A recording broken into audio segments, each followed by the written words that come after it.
So, good morning, good afternoon, good evening, good night, any time of the day or night, wherever you are. Peace and blessings, and thank you for tuning in again for just a little bit, and this will be short. Everybody has probably heard by now that Trump got convicted of all 34 felony charges. And of course, according to him, it was rigged and da da da da da.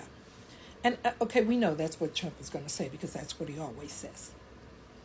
But here is the thing that I don't understand.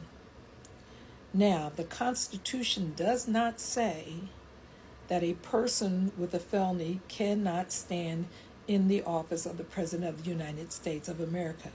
And because of that, Trump can run and even win the presidency and be the president if he won. And that's what doesn't make sense to me.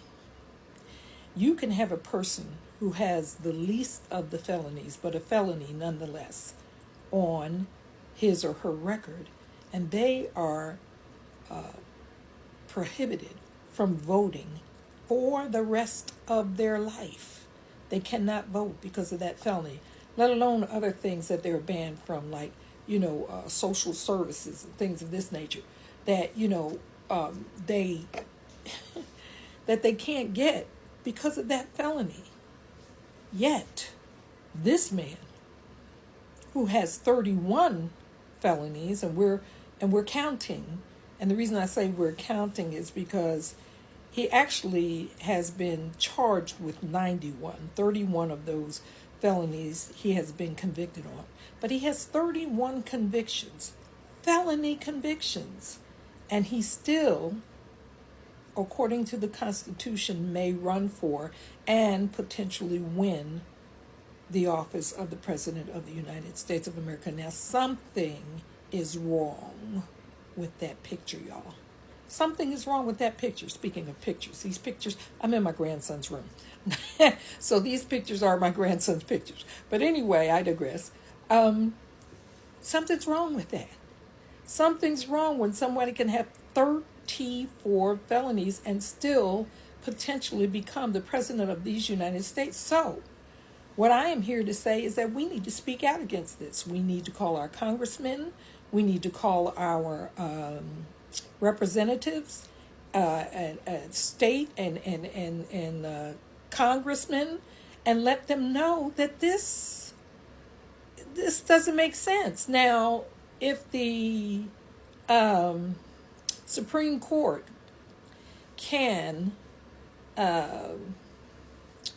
change the law, and I'll just use, for example, because this is what's coming to my mind right now, Roe versus Wade.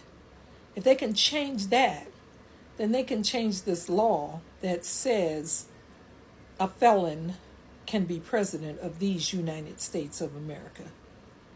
It's just twisted. It's wrong that anyone, not just, I mean, it could be anyone. It's Trump now, but it could be anyone. We should not have anyone who is a convicted felon run for the highest office in these United States of America. So like I say, we need to go to our congressmen. We need to go to our state representatives and let them know this is not going to fly. For those of us who think it's wrong, for those of you who want it this way, okay, you do what you do. But for those of us who think it's wrong, we need to say something about it. It just boggles the mind that a convicted felon, convicted 34 times, can be president of these United States. And he still has some 80-some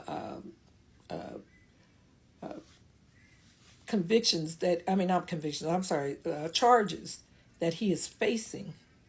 Not 80-some, I'm sorry, that's wrong. So, he still has some, what would that be? 50-some charges that he still is facing that are felonies, because he was originally charged with 91 felonies.